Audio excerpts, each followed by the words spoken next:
Ojciec, dice su delle competenze che le macchine mangiano dentro della mia. C'è una riucciso la volta se Espera que não custa 3 vezes isso.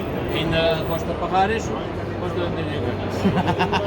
E depois é que pode motor de não mais é que lhe meter na cremalheira um passo diferente. E vale por motor de Eso da creo que se aplica Pero vamos a ver, pagar por un carro de 1600 euros.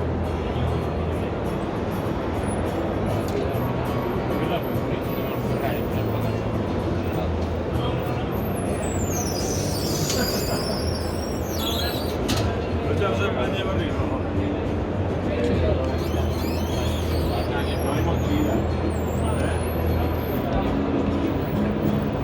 Pago por quanto?